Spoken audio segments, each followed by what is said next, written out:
What is 625? Episode 4. We defeat North Korea and advance north for unification. So did we push to Seoul? Not straight away. In order to retake Seoul, we first attacked other places besides the Nakdong. The best action to retaking Seoul was the landing at Incheon.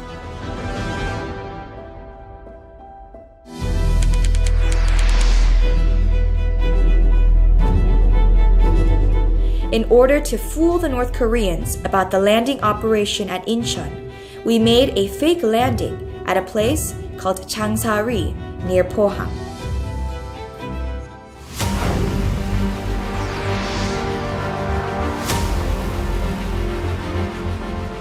That was because Incheon was on the west, so we landed on the east coast. A group of student soldiers landed at Changsa and successfully cut the North Korean supply line. These brave high school student soldiers made a great contribution to the success of Incheon landing, which was critical in the retake of Seoul. What is the Incheon landing?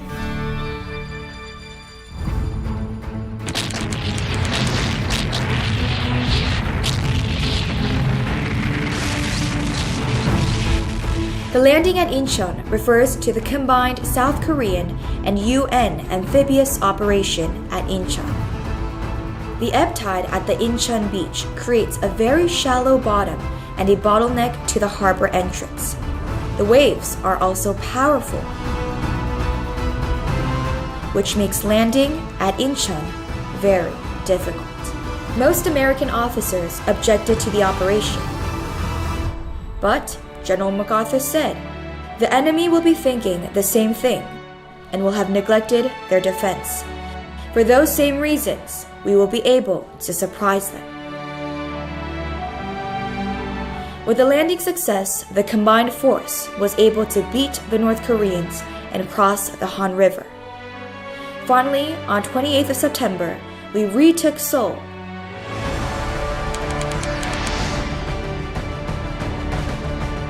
Took down the North Korean flag and raised the South Korean flag atop the Capitol building.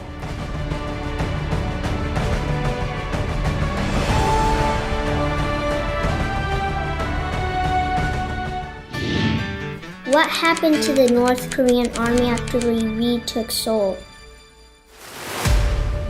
With the sudden counterattack at Incheon, the North Korean army was in a panic.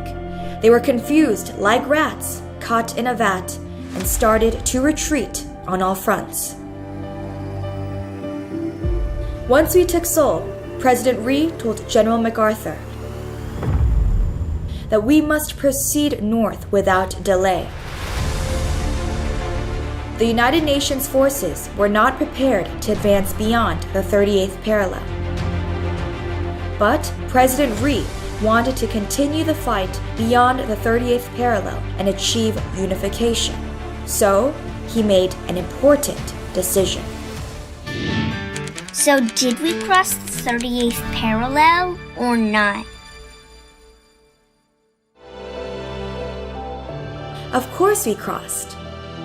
On 29th of September, President Ri ordered the Korean Chief of Staff of the Army, "I am the Commander-in-Chief of this nation, and I order you to advance north."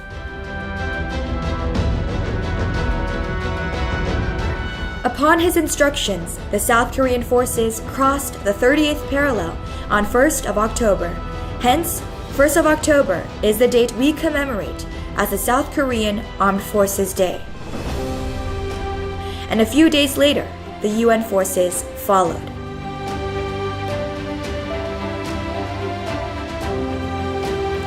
The South Korean and UN forces were unstoppable and took Pyongyang and reached the Yalu River. A joyful South Korean soldier took his canteen, filled it with the Yalu's water, and sent it to President Ri. It seemed unification was near, and all of Korea was filled with great emotion.